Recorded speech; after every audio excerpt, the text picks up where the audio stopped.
الحمد لله الحنان المنان الذي خلق الإنسان وعلمه البيان والصلاة والسلام على رسوله سيد الإنس والجان وعلى آله وأصحابه ذوي الخير والإحسان. أما بعد فأعوذ بالله من الشيطان الرجيم. بسم الله الرحمن الرحيم. اللہ ورسولہ احق ان یرضوہ. صدق اللہ مولانا العظیم. بارگاہ رسالت معاب صلی اللہ علیہ وسلم میں درود پاک کا ہدیہ پیش کریں. اللہم صلی علی سیدنا و مولانا محمد معدن الجود والکرم وآلہ واصحابہ الکرام وابنہ الکریم وبارک وسلم صلاة دائمة سرمدا ابدا. بمصطفیٰ برساں خیش کے دی ہماوست گر بہو نہ رسیدی تمام بولہ بیست. پھر کے گلی گلی تباہ ٹھوکریں سب کی کھائی کیوں. دل کو جو عقل دے خدا تیری گلی سے جائے کیوں. جان ہے عشق مصطفیٰ روز فضوں کرے خدا. جس کو ہو درد کا مزہ ناز دوا اٹھائے کیوں. اور اسی پیرائے میں اقبال یوں کہتا ہے دو عالم سے کرتی ہے بیگانہ دل کو. دو عالم سے کرتی ہے بیگانہ دل کو. عجب چیز ہے لذت آشنائی. جس کو نبی پاک صلی اللہ تعالیٰ علیہ وسلم کی آشنائی کی لذت مل جاتی ہے وہ پھر وہ دو عالم سے لاپرواہ ہوتا ہے. اسے کسی کی فکر اور پرواہ نہیں ہوتی. کون کیا کہہ رہا ہے, کون کیسے بھونک رہا ہے. بس بارگاہ مصطفیٰ صلی اللہ علیہ وسلم سے جس کی وابستگی ہو. اعلیٰ حضرت امام اہل سنت فرماتے ہیں اپنے دل کا ہے انہی سے آرام. سونپے ہیں انہی کو سب کام. لو لگی ہے کہ اس در کے غلام چارہ درد رضا کرتے ہیں. جان و دل ہوش و خرد سب تو مدینے پہنچے. تم نہیں چلتے رضا سارا تو سامان گیا. انہیں جانا انہیں مانا نہ رکھا غیر سے کام. للہ الحمد میں دنیا سے مسلمان گیا. میرے عزیزو, میلاد مصطفیٰ صلی اللہ تعالیٰ علیہ وسلم کا یہ حسین اور پربہار موقع ہے. اور جس علاقے سے بھی ہم گزر جاتے ہیں روشنیاں بتاتی ہیں کہ کون رہتا ہے یہاں. لائٹنگ بتاتی ہے کہ کس طرح کے لوگ کس محلے میں رہتے ہیں. اجالا سنیوں کے اجالے کو بتاتا ہے اور اندھیرا کسی کے عقیدے کے اندھیرے کو بتاتا ہے.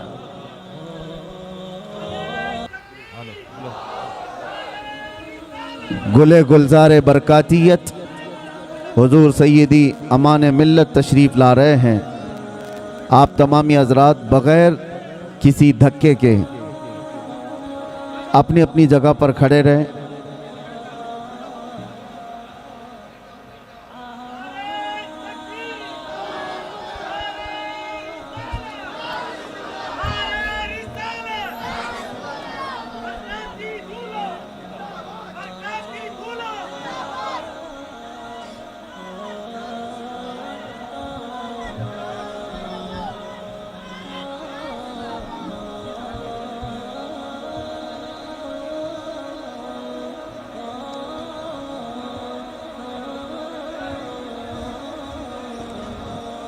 حضرات, آبروئے خانوادہ مارہرہ گلے گلزار برکاتیت یادگار اسلاف حضور سیدی و سندی امان ملت اس بزم کی رونق نہیں بلکہ جان بنے تشریف رکھتے ہیں. اور عرصی کیرے والوں کی خوش نصیبی ہے کہ اس عظیم خانوادے کے چشم و چراغ کو آپ نے اپنے ہاں مدعو کیا ہوا ہے. بلکہ حضرت نے یہاں پر قدم رنجہ فرمایا ہوا ہے. جن کے دربار کی نسبت حاصل کر کے وقت کا مجدد یوں کہتا تھا کیسے آقاؤں کا بندہ ہوں رضا. کیسے آقاؤں کا بندہ ہوں رضا. بول بالے میری سرکاروں کے. وہ ایک گنبد ہے جس کے نیچے 7 قطب آرام فرما ہے. اسی ماررہ مطہرہ کی خوشبوئیں لیے ہوئے کرناٹک کی سرزمین پر یہ سید زادہ تشریف لایا ہوا، اور ہم دعا یہ کرتے ہیں اللہ کریم کی بارگاہ میں کہ ان سادات کا سایہ اہل کرناٹک پر ہمیشہ قائم و دائم رہے۔ ان کی آمد سے جو فیوز و برکات چلتے ہیں، ساتھ ہی عقیدے کی حفاظت بھی ہوتی ہے، اور ایک صراط مستقیم پر چلنے کا حوصلہ عام سنی نوجوان کو ملتا ہے انہی چہروں سے۔ اللہ تبارک و تعالی اقبال بلند فرمائے۔ اور آج کی محفل کی بڑی عظیم رونق تھے حضور سیدی و سندی مرشدی امین ملت ادام اللہ فیوزہ، لیکن حضرت کی طبیعت کی علالت کی وجہ سے، ناساز ہونے کی وجہ سے حضرت تشریف نہیں لائے، اور انشاءاللہ ہم امید کرتے ہیں کہ بہت جلدی اس علاقے میں حضرت کو ہم دیکھیں گے انشاءاللہ۔ میلاد مبارکہ کا پربہار موسم ہے، ربیع الاول شریف، یہ جلسے جلوس کا مہینہ ہم سنیوں کے درمیان کہلاتا ہے، اور میرے عزیزو یہ قسمت کی بات ہے۔ میلاد میلاد میلاد ایک لفظ سب جگہ مشہور ہے، اور میلاد کوئی ایک نئی چیز نہیں، میلاد تو پیدائش کو کہتے ہیں، پیدائش کو کہتے ہیں، لیکن نبی پاک صلی اللہ تعالیٰ علیہ وسلم کے ساتھ میلاد کا لفظ ہو جاتا ہے تو صرف پیدائش نہیں، وہ عید میلاد ہوتی ہے، پیدائش کی خوشی بھی ہے ساتھ میں، ہر ایک کے لیے نہیں ہے، نبی پاک صلی اللہ علیہ وسلم کی ولادت کے ساتھ۔ مجھے آپ یہ بتاؤ، جو اس موسم میں کیڑے مکوڑے باہر نکل کر کے میلاد پر شرک اور بدعت کے فتوے لگاتے رہتے ہیں، ان سے پوچھو ہوتا کیا ہے میلاد میں؟ ذکر رسول پاک ہی تو ہے، نبی پاک صلی اللہ تعالیٰ علیہ وسلم کا ذکر کرنا، اس کے لیے تمہارے باپ داداؤں سے پرمیشن لینے کی ضرورت ہے؟ اللہ کریم جس کے ذکر کو قرآن پاک میں یوں فرماتا ہے وَرَفَعْنَا لَكَ ذِكْرَكَ، اور قرآن پاک آغاز سے آخر تک قرآن ہے، نعت مصطفیٰ محبوب کے بیان کا کیسا انوکھا ڈھنگ ہے۔ ایک بات یاد رکھو میرے عزیزو، ابھی میں دیکھ رہا تھا کوئی پڑوسی ملک کا ایک مولوی صاحب جو میلاد مصطفیٰ صلی اللہ علیہ وسلم کے متعلق سوال کیا جا رہا ہے تو دل کا کوڑ باہر نکل آتا ہے، نہیں ناجائز ہے، یہ کہیں ہے نہیں۔ سامنے والے نے کہا کہ سنا ہے سنی لوگ جواب میں کہتے ہیں کہ مکہ میں حضور پیدا ہوئے تھے تو مکہ والوں نے میلاد نہیں منائی، اس لیے کہ کفار و مشرکین تھے جب حضور وہاں پیدا ہوئے تھے، لیکن جب مدینہ طیبہ تشریف لے گئے تھے تو مدینہ والوں نے دف بجا کر کے حضور کا استقبال کیا تھا، حضور کی آمد کا شاندار استقبال کیا تھا۔ تو سنی لوگ یہ کہتے ہیں کہ ہم مدینہ والوں کے نقش قدم پر چلتے ہیں۔ مولوی صاحب نے کہا میاں یہ تو ایک ایسی ہی بات ہے، پھیلائی ہوئی بات ہے، میں ان لوگوں سے کہتا ہوں کہ مدینہ طیبہ میں حضور ایک بار آئے تھے، ایک بار استقبال ہوا، کیا ہر سال تھوڑی نہ ہوتا ہے؟ حضور پیدا ہوئے ایک سال تو کیا ہر سال تھوڑی نہ منائی جاتی ہے؟ جبکہ اس کمبخت مولوی صاحب کو یہ نہیں پتا ہر سال آزادی کے موقع پر خود بھی کھڑا ہوتا ہے، پورے ملک کی آزادی کی خوشیوں میں بچوں کو بھی جھنڈے لے کر کھڑا ہوتا ہے۔ ہم ان سے پوچھتے ہیں تمہارا ملک ایک بار آزاد ہوا تھا کہ ہر سال آزاد ہوتا ہے؟ ایک ہی بار ہوا تھا، لیکن اس کی یادگار تو مناتے ہو۔ یہاں پر کوئی ان کو جواب نہیں ہے، اس کو یہ کہتے ہیں کہ نہیں یہ تو ایک دنیاوی معاملات ہے، اس کو دین پر قیاس نہ کرو۔ ان کے گھر میں چور بیٹا پیدا ہو، پتہ ہی نہیں اس کا مستقبل کیا ہونے والا ہے، پتہ ہی نہیں ہے، بڑا ہو کر کے ڈاکو بنے گا کہ ڈاکٹر بنے گا معلوم نہیں، لیکن برتھڈے ہر سال اس کا ہونا چاہیے، کیک بھی بڑا لاؤ، مٹھائیاں بھی لاؤ، لوگوں کو دعوتیں بھی دو۔ سب کے گھر اس سے آج کل بچے کسی کے نہیں ہیں، ہو سکتا ہے کسی کے ہاں تھوڑا کسی کے ہاں زیادہ، لیکن منا رہے ہیں سب۔ ایک ٹرینڈ نہیں ہے برتھڈے منانے کا، تم نہیں بھی مناؤ تو بچے تمہاری گردن پہ چڑھ کے پوچھتے ہیں میرا برتھڈے ہے کیوں نہیں منا رہے ہو؟ وہ بچوں کو آج میں ایک تعلیم دینا چاہتا ہوں کہ اللہ نہ کرے تمہارے ہاں کہیں پر بھی یہ سڑن اگر آ گئی جو حضور کی میلاد پر یہ کہتے ہیں ایک ہی سال حضور تشریف لائے تھے، ہر سال کیوں؟ تو اپنے باپ سے بھی کہو میں ایک ہی بار پیدا ہوا تھا، ہر سال برتھ ڈے کیوں؟ ہر سال کیوں؟ میرے عزیزو، جس کا فیوچر معلوم ہی نہیں یہ کیا ہونے والا ہے، اس کی خوشیاں مناتے ہو، اور جو محبوب رب العالمین ہے، جس کا آنا یہاں پر برکت ہے اور جس کا رہنا یہاں رحمت ہے، اور اس کے آنے کے دن کو ہم یادگار نہیں منا سکتے؟ دوسری ایک اور بات پھیلائی جاتی ہے، یہ اس لیے کہ کنفیوژن میں دور کرنا چاہتا ہوں، سنی لوگ بیچارے ایسے بوچھار آ جاتے ہیں تو پریشان ہو کر کے کہتے ہیں ایسا ہے کیا، کیونکہ علم سے واسطہ کم رہتا ہے۔ لیکن سوشل میڈیا پر آج کل آپ زیادہ ایکٹیو ہیں، تو ہم بھی چاہتے ہیں کہ اسی طرح سے آپ کو جواب بھی پروس دیا جائے۔ ایک چیز اور پھیلائی جاتی ہے کہ 12 ربیع الاول کو تم تو حضور کی ولادت کی خوشی مناتے ہو، جلوس نکالتے ہو، تمہیں یہ نہیں معلوم سنیوں کہ حضور کا اس دن انتقال بھی ہوا تھا، حضور اس دن دنیا سے رخصت بھی ہو گئے تھے۔ تو غم ہونا چاہیے، جو صحابہ کو اتنا غم تھا، صحابہ تھوڑی نہ خوشیاں منا رہے تھے، حضور کے جانے کا دن ہے۔ کیا عجیب چیز کے ذریعے سے لوگوں کے ذہن کو خریدنے کی کوشش کی جاتی ہے۔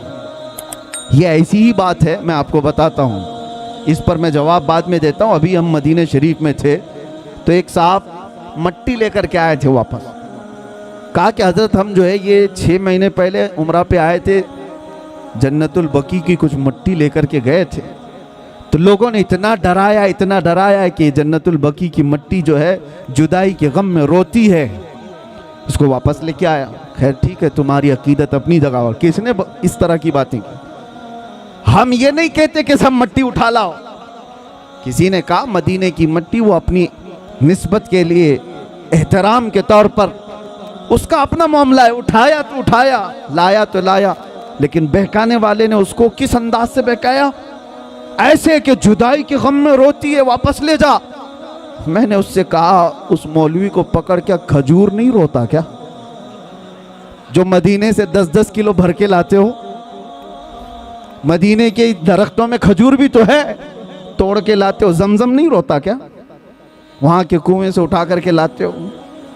کس طرح کی اس طرح مینوپولیٹ کر کے لوگوں کے دماغ کو۔ امام اعمش ایک بہت بڑے بزرگ ہیں، ان کے پاس ایک صاحب آئے تھے اور انہوں نے کہا تھا ایسا ہی سوال امام اعمش کے پاس، کہا کہ حضور میں مسجد میں سجدہ کر کے جاتا ہوں، کنکریاں پیشانی پر لگ جاتی ہیں، میں گھر پر جاتا ہوں جھاڑتا ہوں تو کچھ لوگوں نے کہا مسجد کی جو کنکریاں پیشانی پر لگتی ہیں وہ اگر گھر میں جا کر جھاڑو گے تو وہ چیختی ہیں، چلاتی ہیں کہ مسجد سے مجھے اٹھا کر تم باہر لے آئے۔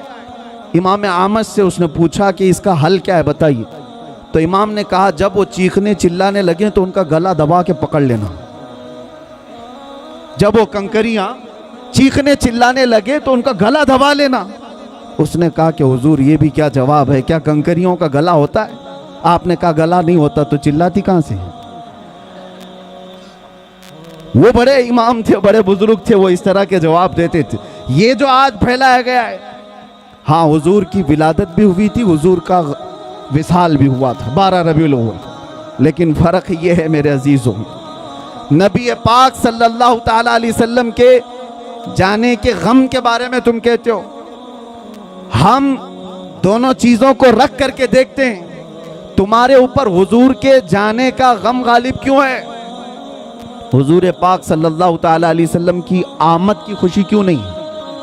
ایک قرآن کی آیت سے میں بتاتا ہوں، اس امت پر اللہ تبارک و تعالیٰ ویسے عذابات نازل نہیں کرتا جیسے پچھلی امتوں پر آتے تھے۔ پچھلی امتیں جب گناہ کرتی تھی، کچھ بندر بن گئے، کچھ خنزیر بن گئے، کسی پر نوکیلے پتھروں کا عذاب آیا، رب تعالیٰ فرماتا وَأَمْطَرْنَا عَلَيْهِمْ حِجَارَةً مِّن سِجِّيلٍ مَّنضُودٍ، ہم نے ان پر نوکیلے پتھروں کی بارش کر دی، فَجَعَلْنَا عَالِيَهَا سَافِلَهَا، اوپر والے حصے کو پلٹ کر نیچے کر دیا ہے، اور کبھی کسی کو تیز ہوائیں بھیج کر کھوپڑیاں اڑ گئی ہیں، لوگوں کے بھیجے کانوں سے نکل گئے۔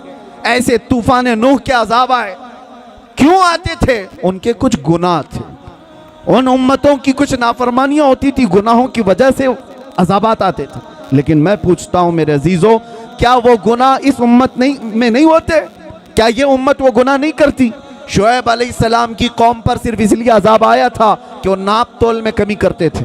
یہاں تو پتہ نہیں ہر چوتھا پانچواں دکاندار وہی کر رہا ہوگا.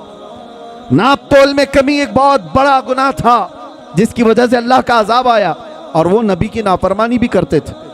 نوح علیہ السلام کی قوم اپنے نبی کو بشر کہتی تھی.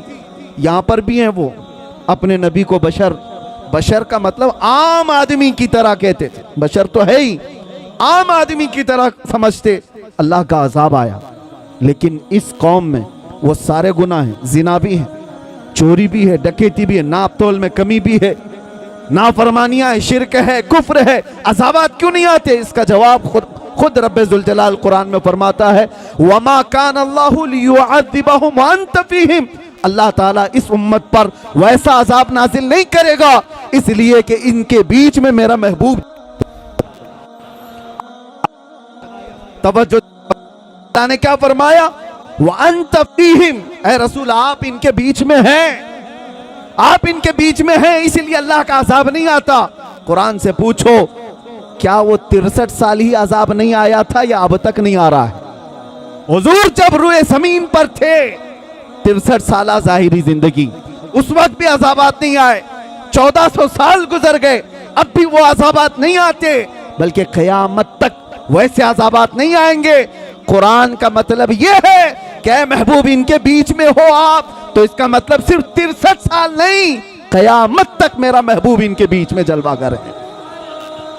تو تم کہاں سے یہ چیز لے کر کے آ گئے کہ حضور پاک صلی اللہ تعالیٰ علیہ وسلم کے جانے کا غم؟ میرے عزیزو، حضور ہمارے درمیان موجود ہیں. ایک بزرگ کی بات مجھے یاد آتی ہے. مدینے کے بڑے عاشق تھے، مدینے سے جانا نہیں چاہتے تھے. حضور پاک صلی اللہ تعالیٰ علیہ وسلم کے دربار میں حاضری دی، اور جب جانے کا وقت آیا تو رونے لگ گئے. کہا کیا آقا کے دربار میں جو مہمان آتا ہے اسے واپس بھیج دیا جاتا ہے جس کو جانے کی تمنا نہ ہو؟ روتے روتے سو گئے. میرے آقا صلی اللہ علیہ وسلم خواب میں تشریف لائے اس بزرگ کے. کہا کہ جس کا عقیدہ یہ ہے کہ میں صرف مدینے میں رہتا ہوں تو وہ مدینے میں ہی رہ جائے. جس کا یہ ماننا ہے کہ صرف میں مدینے میں ہی رہتا ہوں تو وہ یہی رہ جائے. اور جس کا یہ ماننا ہے کہ ہر عاشق رسول کے ساتھ رہتا ہوں تو وہ دنیا کے کسی بھی کونے میں جائے، میری خوشبوئیں اس کے ساتھ. عزیزان گرامی وقار، ہم سب سنیوں کا یہ عقیدہ ہے کہ ہم جو میلاد پاک صلی اللہ تعالیٰ علیہ وسلم مناتے ہیں، اس میں موت کا ذکر چھیڑ کر کے، حضور پاک کے انتقال کی خبر ملا کر سنیوں کو ورغلانے کی کوشش کی جاتی ہے. اس وقت میں آپ کو بتاؤں، ولادت کی خوشی اور موت کے غم، دونوں چیزوں کو بتا رہا ہوں میں، دونوں چیزوں کو. ولادت کے دن سب سے زیادہ غم اگر کسی کو تھا تو وہ ابلیس کو تھا. یہ پکی بات ہے کہ نہیں؟ شیطان کو سب سے زیادہ غم تھا. اور یہ صاحب کچھ لوگ اعتراضات کرتے ہوئے یہ کہتے ہیں کہ میلاد کے بارے میں ہم لوگوں پر اعتراض کرتے ہو کہ ہم شیطان کے چیلے، ہم میلاد نہیں مناتے. اور ابلیس لعین کو حضور پاک صلی اللہ علیہ وسلم کے جانے کی خوشی ہوئی تھی، اور تم لوگ اس دن خوشیاں مناتے ہو. ابلیس اس دن خوشیاں منا رہا تھا کہ حضور انتقال کر گئے. جھوٹے ہو، جھوٹ بولتے ہو. جس دن حضور کا انتقال ہوا اس دن بھی شیطان خوش نہیں تھا، بلکہ وہ یہ کہہ رہا تھا یہ تو دنیا سے چلے گئے لیکن اسلام پورے کونے تک پھیل جائے گا. ابلیس تو تم سے زیادہ جانتا تھا. اس لیے حضور کے انتقال کے دن ابلیس خوش نہیں تھا جو ہم پر اعتراض کر کے بولتے ہیں. ابلیس خوش نہیں تھا، وہ اس دن بھی غم میں تھا کہ حضور گئے تو گئے لیکن صدیق بھی چھوڑ گئے، فاروق بھی چھوڑ گئے، عثمان بھی ہے، حیدر بھی ہے، اور نبی پاک صلی اللہ تعالیٰ علیہ وسلم کا یہ مشن نہ رکا تھا نہ رکے گا. عزیزان گرامی وقار، یہ میلاد کے سلسلے میں چند باتیں تھی جو آپ کو بتانا ضروری ہے، اور بلکہ ہر سال یہ ریپیٹ کی جاتی ہیں اور اب محفوظ رہیں گی. اگلا سال پھر آئے گا، پھر آپ یہ چیزیں سن لینا. یہ اسپرے کا کام کریں گی، جب جب کہیں سے کاکروچ آئے تو اسپرے مارتے ہیں. نوجوانوں کے لیے خاص طور پر اپنے عقیدے کی حفاظت کرو، اپنے عقیدے کی حفاظت کرو۔ جان ہے عشق مصطفیٰ روز فزوں کرے خدا، جس کو ہو درد کا مزہ ناز دوا اٹھائے کیوں۔ آج میں یہ بات عرض کرنا چاہوں گا جو قرآن کی آیت میں نے تلاوت کی۔ اللہ فرماتا اللہ و رسولہ احق ان یرضوا، اللہ اور اس کا رسول ہی زیادہ حقدار ہیں کہ ان کو راضی کیا جائے۔ بس اللہ اور اس کے رسول ہی زیادہ حقدار ہیں کہ ان کو راضی کیا جائے۔ تم کس کو راضی کرنے میں لگ گئے؟ دنیا کبھی راضی نہیں ہوگی۔ جس کے لیے تم نے داڑیاں چھلائی، جس کے لیے تم نے اپنے حلیے بدل دیے، جس کے لیے تم نے اپنے اخلاق بدل دیے، وہ دنیا تم سے راضی ہی نہیں ہوئی۔ تم مہنگے مہنگے کپڑے ڈیزائن کے فیشن کے پہن کر کے سوچنے لگے دنیا کو دکھاؤں گا۔ دنیا پھر بھی تم پر انگلی اٹھاتی رہی، تانے مارتی رہی، لیکن میرے عزیزو یہ کبھی راضی نہیں ہوئی، کبھی نہیں۔ جن دوستوں کو راضی کرنے کے لیے تم نے اپنے ماں باپ کو ترک کیا تھا، رات بھر جو تمہاری ماں انتظار کرتی ان کو چھوڑ کر 2 ٹکے کے نوجوانوں کی دوستی پر تم رات گزار لیتے ہو، اور آوارگی پر لے جانے والا ہر عیاش نوجوان سن لے یہ بات، یہ جس نوجوان کے لیے تو نے اپنے پیسے پانی کی طرح بہائے تھے اور اس کو خوش رکھنے کے لیے اپنوں کو تک چھوڑ دیا تھا، کل یہ تیرے ساتھ کیا کرنے والا ہے؟ ادھر سانسوں کی مالا رک گئی، ٹوٹ گئی، تو قبر میں دفن کرنے کے بعد آدھا گھنٹہ بھی تمہاری قبر پر کھڑا ہونا اسے پسند نہیں ہے۔ رخصت ہو گیا، مٹی بھر کر کے مٹی ڈالا اور چلا گیا۔ یہی ہے وہ دنیا۔ اسی لیے قرآن یہ کہتا ہے اس دنیا میں اگر سب سے زیادہ حقدار کوئی ہے جس کو راضی کیا جائے وہ اللہ اور اس کے رسول ہے، اور دنیا اس کو راضی کرنے کے لیے بہت پاپڑ بیلنے پڑتے ہیں۔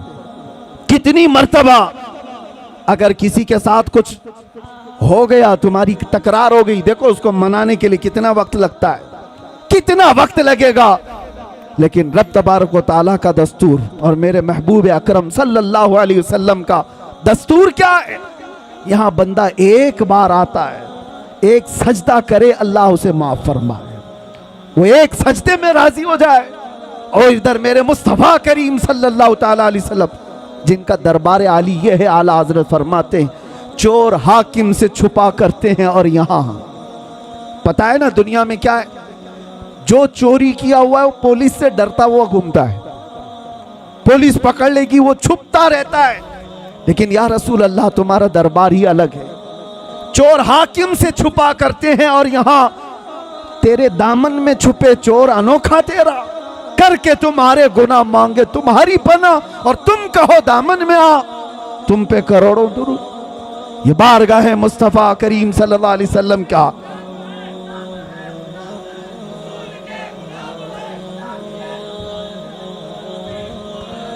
اس رسول پاک صلی اللہ تعالیٰ علیہ وسلم کو راضی کرنے کے لیے برسوں نہیں لگتے، صدیاں نہیں لگتی، بلکہ بس منٹوں کی بات ہے۔ ادھر تمہارے دل سے آہ نکلی، ادھر وہ میرے مصطفیٰ کریم صلی اللہ علیہ وسلم کی طرف سے دعائی آ گئی۔ آپ کو میں بتاؤں، حضرت ابو حفص سمرقندی فرماتے ہیں مکہ مکرمہ میں ایک شخص کا انتقال ہو گیا تھا، اور مرتے ہی اس کا چہرہ گدھے کی شکل کا بن گیا، چہرہ بدل گیا تھا۔ ایک ہی بیٹا تھا، دیکھا میت کو ڈر گیا کہ میت کو دکھائیں تو کیسے دکھائیں لوگوں کو، بدنامی کتنی ہوگی، رسوائی کتنی ہوگی۔ اس نے کیا کیا؟ گھر کے سارے دروازے بند کر دیے، اور عورتوں سے، گھر والوں سے کہا کہ گھر کے اندر ہی گڑھا کھود کر ہم اسے دفن کر دیں گے، یہیں دفن کر دیں گے میرے باپ کو۔ چہرہ جانور کی طرح دکھ رہا ہے، وہ رو رہا تھا، غم میں تھا۔ اسی اثنا میں اس کے گھر کا ایک دروازہ کھلا، ایک بزرگ گھر کے اندر آئے، چہرے پر چادر پڑی ہوئی تھی۔ وہ سیدھے گئے اور اس میت کے پاس کھڑے ہو کر اس کی چادر ہٹائی اور اپنا چہرہ، اپنا ہاتھ اس کے چہرے پر رکھا۔ تھوڑی دیر کے بعد چادر ڈھانک دی، واپس پلٹ آئے، اس نوجوان کے پاس آئے۔ وہ بزرگ پوچھنے لگے کیا بات ہے، غم کیوں کر رہا ہے، روتا کیوں ہے؟ اس نوجوان نے کہا میں تو جانتا نہیں آپ کہاں سے آ گئے، لیکن دیکھو آپ میرے باپ کی حالت کیا ہو گئی، مرنے کے بعد اس کا چہرہ بدل گیا، کس طرح سے میں لوگوں کو اپنے باپ کا چہرہ دکھاؤں گا؟ میں کیسے اس کا غسل کفن دفن کروں گا، میں اسی غم میں رو رہا ہوں۔ آنے والے بزرگ نے کہا جا دیکھ تو صحیح تیرے باپ کا چہرہ سلامت تو ہے، کچھ نہیں ہوا ہے۔ وہ نوجوان کھڑا ہوا، جا کر کے دیکھتا ہے چہرہ، اللہ اکبر۔ اب وہ کہتا ہے میرے باپ کا چہرہ 14ویں کے چاند کی طرح چمک رہا تھا، حسین و جمیل چہرہ تھا۔ وہ خوشی کے آنسو رونے لگ گیا، اور یہ بزرگ جا رہے تھے، ان کو پکڑ لیا اور پوچھا آپ کون ہیں؟ فرشتے ہیں اللہ کے، آپ تو میرے گھر پر رحمت بن کر کے آئے، کون ہیں آپ جو میری مدد کے لیے آئے؟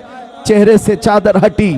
آنے والے بزرگ نے کہا انا محمد رسول اللہ، میں محمد اللہ کا رسول ہوں۔ اور پھر فرمایا تیرے باپ کا ایک گناہ ایسا تھا جس سے مولا غضبناک تھا، رب تبارک و تعالیٰ کا غضب تھا، اور اس کا چہرہ بدل دیا گیا تھا۔ لیکن سنو میرے عزیزوں، اس واقعے کو بیان کرنے کا مقصد کیا ہے؟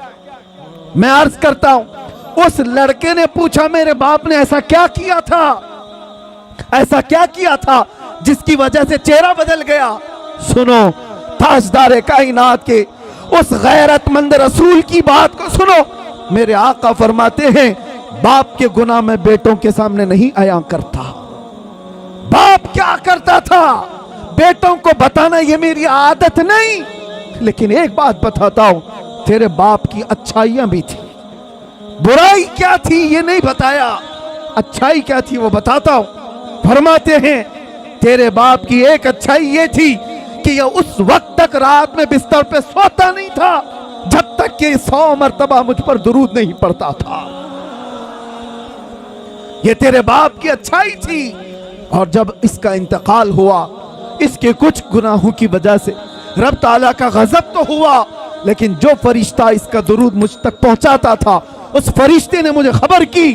میں مدینے سے اسی وقت یہاں آیا، دیکھا تیرے باپ کا چہرہ صحیح میں بدلا ہوا تھا، لیکن میں نے ہاتھ رکھا چہرے پر، عرض کی مولا سے اے رب العالمین، جو چہرہ مجھ پر روزانہ درود پڑتا ہے اگر وہی بدل گیا تو دنیا کیا کہے گی؟ رب تعالیٰ نے فرمایا حبیب آپ اپنا ہاتھ اٹھاؤ، اب موجود جتنے لوگ ہیں ان سب سے زیادہ خوبصورت اس کو بنایا جائے گا۔ آتا ہے فقیروں پہ انہیں پیار کچھ ایسا، خود بھیک دیں اور خود کہیں منگتے کا بھلا۔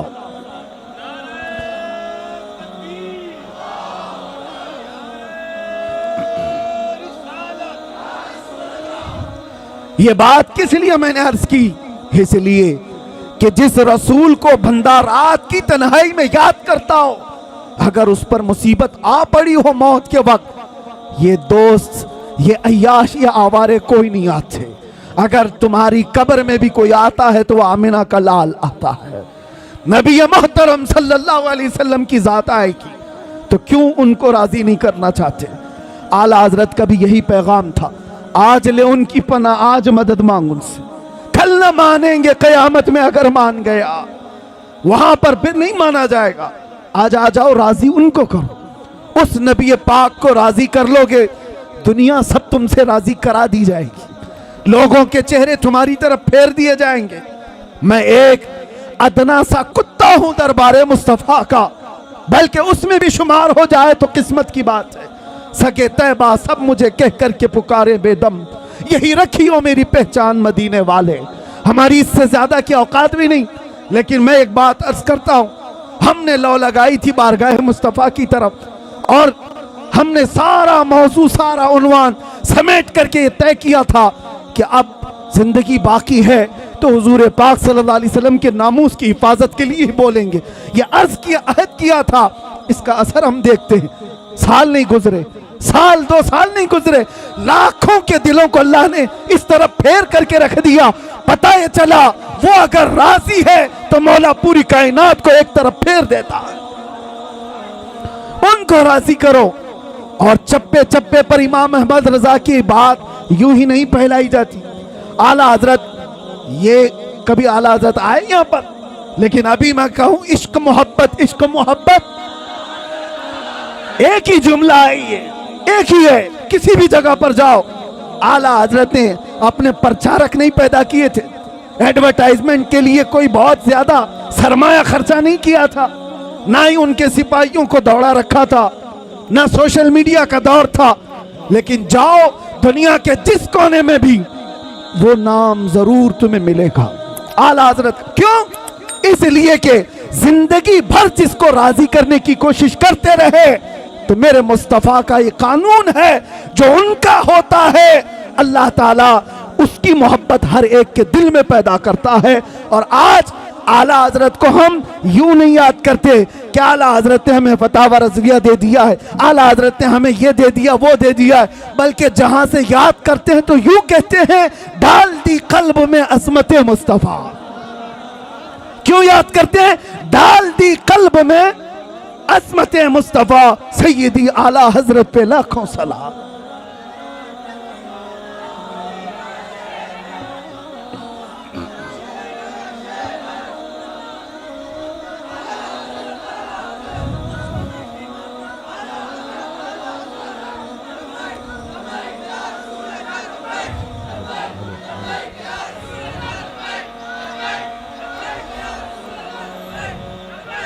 آپ کو میں یہ بات بتا دوں، نبی پاک صلی اللہ تعالیٰ علیہ وسلم کو راضی کرنے والا پھر وہ دنیا کی پرواہ نہیں کرتا، دنیا اسے کیا کہہ رہی ہے کیا نہیں کہہ رہی ہے۔ یہی تو اقبال نے کہا، دو عالم سے کرتی ہے بیگانہ دل کو۔ بات سمجھو، دو عالم سے کرتی ہے بیگانہ دل کو، عجب چیز ہے لذت آشنائی، عجب چیز ہے لذت آشنائی۔ یہ بلال حبشی کو ملی تو انہوں نے یہ نہیں دیکھا کہ ان کا رنگ کیا ہے، یہ سلمان فارسی کو ملی انہوں نے یہ نہیں دیکھا کہ غربت کیا ہے۔ جس کو بھی یہ لذت آشنائی ملتی ہے وہ پھر صرف اور صرف ان کی رضا کی کوشش کرتا ہے، محبوب روٹھنے نہ پائے۔ آپ کو پتا ہے اس کے لیے اللہ و رسولہ احق ان یردوہ، اس پر میں بات کر رہا ہوں۔ ہجرت کا موقع ہے، مشہور واقعہ آپ کو پتا ہے، غار ثور میں میرے آقا صلی اللہ علیہ وسلم صدیق اکبر کے ساتھ ایک سانپ حضرت ابوبکر صدیق کے پاؤں میں کاٹ رہا تھا، واقعہ پتا ہے۔ اور اس کے بعد زہر چڑھ بھی گیا، نبی پاک صلی اللہ تعالیٰ علیہ وسلم وہاں موجود ہیں غار میں۔ سانپ سے کٹوانا آسان بات نہیں ہے، ارے میاں اگر کاٹا بھی چپ جائے تو ہمارا جسم بے اختیاری میں ہل جاتا ہے، آپ کو ہلانے کی ضرورت نہیں، چلتے چلتے اگر کنکری چپ گئی تو آپ خود بخود ہل جاؤ گے، بیلنس بگڑ جائے گا۔ آپ کے اندر اختیار نہیں ہے کہ چاہ کر کے ہلوں گا، نہیں، بے اختیار ہل جاتے ہو، کانٹا بھی چبھے، سانپ کاٹ رہا ہو، زہر چڑھ رہا ہو، لیکن صدیق اکبر کے جسم میں جنبش بھی نہیں آتی، حرکت بھی نہیں آتی۔ وجہ کیا ہے؟ نبی پاک صلی اللہ علیہ وسلم ان کے زانوں پر سر رکھ کر آرام کر رہے ہیں، رسول کو راضی رکھنا ہے، خلل نہ ہو۔ اور ادھر یہ سانپ، آپ آج بھی تحقیق کر کے معلوم کر لو، سانپ کا زہر ایسا ہے کہ آدھے گھنٹے میں آدمی مر سکتا ہے، کچھ سانپ ایسے ہیں آدھے گھنٹے میں آدمی مر سکتا ہے۔ صدیق اکبر کو جو سانپ کاٹ رہا تھا وہ برسوں پرانا سانپ، زہر چڑھ چکا ہے، لیکن آپ کے جسم میں حرکت نہیں، آپ پاؤں تک ہلانا نہیں چاہتے۔ ان کو پکا معلوم ہوگا کہ یہ سانپ کا زہر اگر اوپر تک چڑھ آیا تو ابھی تھوڑی دیر کے بعد میری موت ہو جائے گی، موت ہو جائے گی، جان جانے والی ہے۔ اور رسول اللہ کو وہ نیند سے اٹھانا نہیں چاہتے۔ صدیق بلکہ غار میں جان ان پہ دے چکے، حفظ جان جو جان فروز غرر کی ہے۔ اعلیٰ حضرت کہتے، پتہ ہے آپ کو میں بتاتا ہوں، مسلمان ہو تو سب سے پہلا فرض کیا ہے پتہ ہے آپ کو؟ سب سے پہلا فرض، آپ تو کہیں گے ایمان کی بات پوچھ رہا ہوں، کلمہ نہیں، سب سے پہلا فرض ہے جان بچانا، جان کی حفاظت سب سے پہلا فرض۔ پھر اس کے بعد دوسرے فرض ہے نماز یا دین کی حفاظت، یہ دوسرا فرض۔ جو سب سے پہلا فرض ہے وہ جان بچانا، اعلیٰ حضرت فرماتے حفظ جان، جان فروز غرر کی ہے، سارے فرائض کی جان ہے یہ، جان کو بچانا۔ اور صدیق اکبر جان ہی نچھاور کر رہے ہیں، کس پر؟ نبی پاک کی صرف نیند پر، اٹھایا نہیں۔ لیکن بارگاہ مصطفیٰ صلی اللہ علیہ وسلم میں جب کبھی کوئی کھڑا ہوتا ہے تو اسے پورا کا پورا لوٹا دیا جاتا ہے۔ یہ نہیں ہے کہ کچھ باقی رکھا جاتا. حضور بیدار ہوئے, دیکھا صدیق اکبر کے چہرے کو بدلا ہوا, جسم کے اندر عجیب سی کیفیت ہے. میرے آقا نے پوچھا کیا ہوا؟ کہا لدغت الحیۃ یا رسول اللہ, اے اللہ کے رسول سانپ کاٹ رہا ہے. حضور نے اپنا لعاب پاک لگایا, زہر ختم ہوا. واقعہ پتہ ہے, حضرت ابوبکر کہتے ہیں زندگی بھر مجھے پھر یہ پتہ ہی نہیں چلتا تھا اس پاؤں میں سانپ کاٹا تھا کہ اس پاؤں میں کاٹا تھا. ایک بات ہی. دوسری بات, نبی پاک صلی اللہ علیہ وسلم مولا علی کے ساتھ, عصر کا وقت ہے, حضور کی نماز عصر ہوئی, حضرت علی نے نماز عصر نہیں پڑھی. یہاں بھی یہی مسئلہ ہے. نبی پاک صلی اللہ علیہ وسلم حضرت علی کی گود میں سر رکھ کر آرام فرما رہے, سورج ڈوب رہا تھا. وہ عام لوگوں کی بات نہیں کر رہا ہوں, حیدر کرار کی نماز جا رہی ہے, غم اندر سے ہے, لیکن بارگاہ مصطفیٰ میں بیٹھے نبی پاک آرام کر رہے ہیں. نماز جا رہی ہے, مجھے بتاؤ اللہ کی عبادت اور ادھر رسول اللہ کی نیند. حضرت علی نہیں اٹھائے, سورج ڈوب گیا, عصر چلی گئی. اس کے بعد میرے آقا کی نیند یا میرے آقا صلی اللہ علیہ وسلم کی آنکھ کھلی تو آپ نے دیکھا حضرت علی کو روتے ہوئے. پوچھا کیا ہوا؟ عصر قضا ہوئی. حضور پاک نے ان کے لیے بھی کیا کیا؟ اشارہ کیا, ڈوبے ہوئے سورج کو پلٹا ہے. واقعہ پتہ ہے, عصر کی نماز حضرت علی کی ادا ہو گئی. دو چیزیں میں نے آپ کے سامنے رکھا. ایک صدیق اکبر جن کو چاہیے تھا جان بچانا جو سب سے پہلا فرض ہے وہ نچھاور کر دیا, اور حضرت علی کو جو دوسرا فرض ہے نماز کی حفاظت وہ بھی چھوڑ دیا. کس کے لیے؟ رسول اللہ کے لیے. کس کے لیے؟ نبی پاک کی نیند کے لیے. ایک جان قربان کر رہا ہے اور ایک نماز قربان کر رہا ہے. اعلیٰ حضرت اب اس پر کیا کہتے ہیں سنو. صدیق بلکہ غار میں جا ان پہ دے چکے, حفظ جان جو جان فروز غرر کی ہے, مولا علی نے واری تیری نیند پر نماز, وہ بھی نماز عصر جو اعلیٰ خطر کی ہے. تو نے پھیر دی انہیں نماز, تو نے پھیر دی انہیں جان اور ان کی نماز. یا رسول اللہ تو نے پھیر دی ان کی جان اور انہیں نماز, پر وہ تو کر چکے جو کرنی بشر کی ہے. اب کیا ثابت ہوتا ہے؟ ثابت ہوا جملہ فرائض فروع ہیں. جتنے فرض ہیں یہ سب برانچ ہیں. فرع کا مطلب سمجھتے ہو؟ فرع کس کو کہتے ہیں؟ برانچ کو, شاخ کو. اصل اور فرع دو چیزیں. اصل فرض ہے اور اس کی جو شاخ ہے اس کو فرع کہتے ہیں. اب اعلیٰ حضرت فرما رہے ہیں یہ دونوں صحابہ صدیق اکبر کے عمل سے, مولا علی کے عمل سے یہ ثابت ہوتا ہے جتنے فرائض ہیں یہ سب برانچ ہیں, یہ سب شاخیں ہیں. جان بچانا یہ بھی فرض ہے, نماز کی حفاظت یہ بھی فرض ہے, لیکن یہ سارے فروع ہیں. ثابت ہوا جملہ فرائض فروع ہیں. اصل الاصول بندگی استاجور کی ہے. اصل الاصول بندگی استاجور کی ہے. اگر وہ راضی نہ ہوا تو پھر نماز کس کام کی؟ اگر وہ تمہارے ساتھ نہ ہو تو جان کس کام کی؟ وہ جو نہ تھے تو کچھ نہ تھا, وہ جو نہ ہو تو, سنیوں کو یہ پتا ہے, وہ جو نہ ہو تو, اور جان ہے وہ جہان کی, جان ہے تو جہان ہے. اور اقبال یہ فیصلہ کن انداز میں کہتا ہے آبرو ماں زنا میں مصطفیٰ است, ہم سب کی عزت و آبرو مصطفیٰ کے نام سے ہے.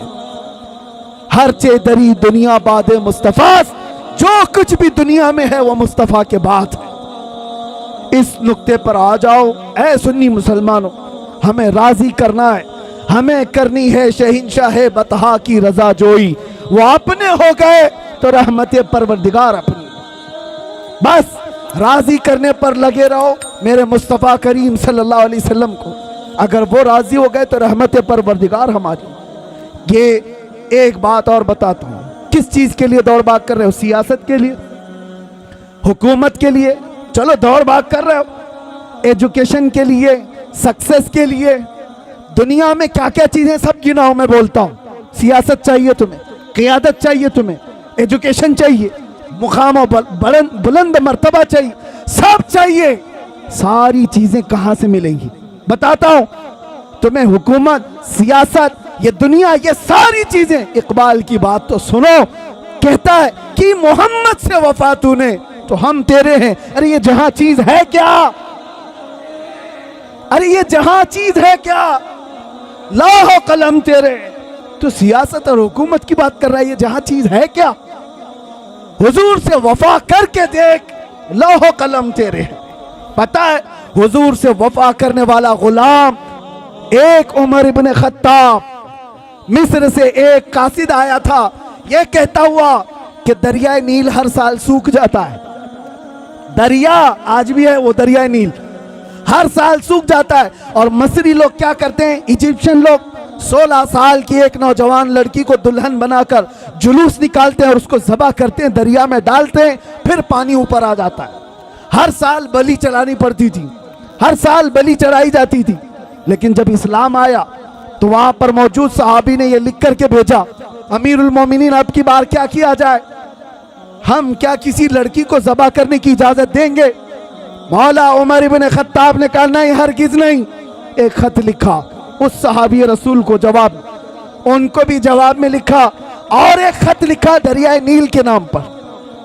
آج تک دنیا میں دیکھا ہے آپ نے کسی کو کہ کوئی دریا کو بھی خط لکھ رہا ہو؟ کوئی دریا کو بھی خط لکھ رہا ہو؟ دریا کے نام پر لکھتے ہیں عمر ابن خطاب، اے دریائے نیل، عمر ابن خطاب رسول اللہ کا غلام تجھ سے کہتا ہے اگر تو اپنی مرضی سے چلتا ہے تو ہمیں تیری کوئی حاجت نہیں، اور اگر اللہ کے حکم سے چلتا ہے تو عمر کا حکم ہے کہ ابھی چل پڑ. خط لکھا، صحابی رسول کو بھیج دیا. ایک خط ان کے نام تھا، ایک خط دریائے نیل کے نام پر تھا، اور حضرت عمر کا حکم تھا جو میرا خط دریائے نیل کے نام پر ہے وہ دریا میں ڈال دو. اللہ اکبر. میرے عزیزوں یہ صرف واقعات نہیں ہیں، سنو. جب یہ خط پہنچا، گورنر مصر نے اپنا خط اپنے پاس رکھا، دریا کا خط لے جا کر دریائے نیل میں ڈالا جو سوکھ گیا تھا. تاریخ نگار بتاتے ہیں خط جیسے ہی پڑا 16 گز پانی اوپر موجیں مارتا ہوا آ گیا تھا. کس کی حکمرانی ہے؟ کس کی حکمرانی ہے؟ نبی کا جو ہو گیا ہر چیز اس کے قدموں کے نیچے لا دی جاتی ہے. اسی کو کہا ہے اقبال نے کہ ٹل نہ سکتے تھے جنگ میں اگر اڑ جاتے تھے، پاؤں شیروں کے بھی میدان سے اکھڑ جاتے تھے، حد سے سرکش ہوا کوئی تو بگڑ جاتے تھے، ارے تیغ کیا چیز ہے ہم توپ سے بھی لڑ جاتے تھے. آ گیا ان لڑائی میں گر وقت نماز، قبلہ روحوں کے زمین بوس ہوئی قوم حجاز. اور اسی میں اقبال کہتا ہے دشت تو دشت ہے دریا بھی نہ چھوڑے ہم نے، بحر ظلمات میں دوڑا دیے گھوڑے ہم نے. نبی پاک صلی اللہ علیہ وسلم کا جو غلام ہوتا ہے ان سے جو وفا کیا ہے اللہ تعالیٰ ساری کائنات اس کو مسخر کر کے دے دیتا. وہ تو صرف دریا کی ایک مثال میں نے دی، دریا کی ایک مثال دی. صحابہ کرام کے ایسے ایسے واقعات ہیں. حضرت سفینہ ایک جنگل میں راستہ بھٹک گئے تھے، مدینے کے قریب ایک جنگل میں راستہ بھٹک گئے. کہتے ہیں میں راستہ نہیں پا رہا تھا، اچانک ایک درندہ آ گیا، شیر منہ پھاڑے ہوئے میرے سامنے آ گیا. صحابی رسول ہے، سنو توجہ سے. اور شیر کو دیکھ کر کس کی ہیبت نہیں ہوتی، سب کپ کپی آ جاتی. حضرت سفینہ کہتے ہیں جیسے وہ شیر قریب آیا میں کیا کرتا، میرے پاس نہ ہتھیار نہ بھالا نہ نیزہ کچھ نہیں. جب وہ منہ پھاڑ کر میرے پاس آیا میں نے چیخ کر کے اتنا کہا یا ابا الحارث انا مولا رسول اللہ، اے پھاڑ کھانے والے درندے میں رسول اللہ کا غلام ہوں. حضرت سفینہ کہتے ہیں وہ شیر سر جھکا کر میرے تلوے چاٹنے لگا اور دم ہلاتا ہلاتا راستہ دکھاتا دکھاتا مجھے مدینے تک چھوڑ کر گیا. ان کے جو ہو جاؤ کائنات اس کی طرف ہے.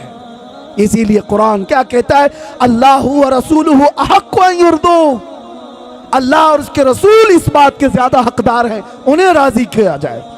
یہ جتنوں کو راضی کرنے کے لیے تم پاپڑ بیلتے رہتے ہو، جھنڈے لگا کر اپنے گلوں میں پٹے ڈال کر اس کے نعرے لگا لگا کر، ہوتا کیا ہے سیاسی لوگ تمہیں لالی پاپ تو دے سکتے ہیں باقی کچھ نہیں.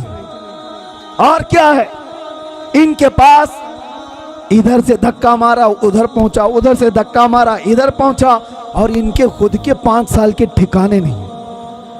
جن کے 5 سال کے ٹھکانے نہیں